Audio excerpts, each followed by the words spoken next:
अस्सलाम वालेकुम 9th class, कैसे हैं बेटा? उम्मीद है आप सब खैरियत से होंगे। अल्लाह ताला से दुआ है कि हम सबको अपनी हिफ्ज़ व अमान में रखें।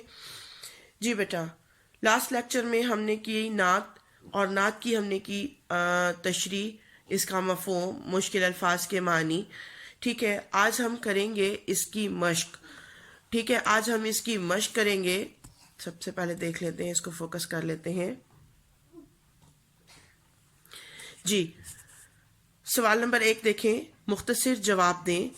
मुख्तसर जवाब दें, इसका हिस्सा अलिफ देखें। सबा कहाँ से आती है?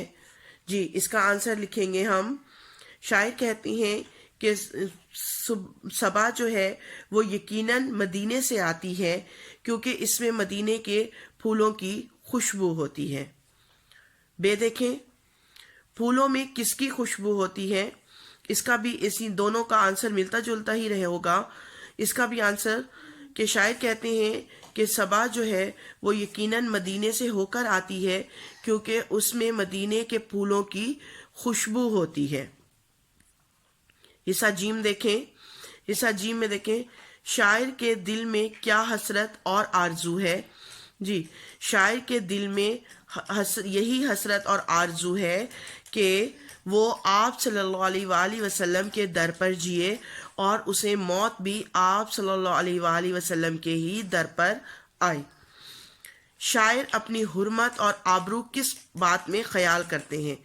शायर अपनी हुर्मत और आबरू इस बात में जो है वो ख्याल करते हैं कि तेरी राह में जो वो हजूर सल्लल्लाहु अलैहि वसल्लम की राह में मरकर खाक हो जाए, उन्हीं की तालीमात पर अमल करते करते उनको मौत आए, एक सच्चे मुसलमान और एक सच्चे आशिक रसूल की तरह उनको जो है वो मौत आए। अगला सवाल देखें, तोती और बुलबुल किसका जिक्र करते हैं? तोती और बुलबुल जो है वो बकौल शायर के हज़रत मोहम्मद सल्लल्लाहु अलैहि वसल्लम का ही तज़किरा और उन्हीं की बातचीत करते हैं। जी, सवाल नंबर 2 देखें, इस नात में रदीफ क्या है?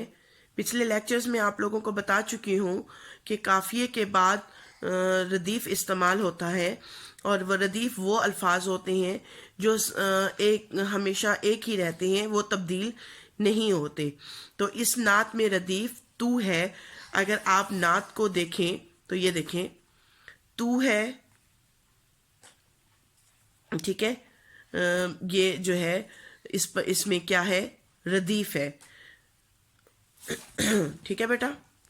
उसके बाद देखें, सवाल नंबर 3 देखें, इस नात के काफ़िए अपनी कॉपी पे लिखें। इस नात के आपने जो है वो काफ़िए लिखने हैं। काफ़िए ये लिखने हैं, तू, बू, गुफ्तगू, आरजू, चारसू, आबरू और तू। ये इसके क्या हैं? इसके ये काफ़िए हैं। ठीक है। लाले के बेदाग और गुल के बेखार होने से क्या मुराद है? लाले के बेदाग और गुल के बेखार होने से यहाँ मुराद है कि हजूर पाक सल्लल्लाहु अलैहि वसल्लम की जो ज़ात है वो हर तरह के ऐब से पाक है, और आप सल्लल्लाहु अलैहि वसल्लम की ज़ात से कभी किसी को जो है वो नुकसान नहीं पहुँचा। आप एक ऐसे बेखार फूल हैं जिसने कभी किसी को जो है वो नुकसान नहीं पहुँचाया। आप सल्लल्लाहु अलैहि वसल्लम की ज़िंदगी बेऐब और गलतियों से पाक है। सवाल नंबर 6 देखें, कॉलम अलिफ में दिए गए अल्फाज को कॉलम बे के मुतल्लिका अल्फाज से मिलाएं। इसको देखें आप। हाँ जी, सबसे पहले तो आप नंबरिंग कर लें कॉलम अलिफ की, 1 2 3 4 5 6 7 8 9। ठीक है, फिर इन अल्फाज को गौर से पढ़ें, और कॉलम बे के भी अल्फाज को आप गौर से पढ़ें, और फिर इनको आप नंबरिंग के ज़रिए मैच करेंगे। जैसे देखें, सबा, बू, तोती, इसका ताल्लुक है बुलबुल से। तज़किरा, गुफ्तगू, जियूं, मरू, हसरत, आरजू, यकसू, चारसू, हुर्मत,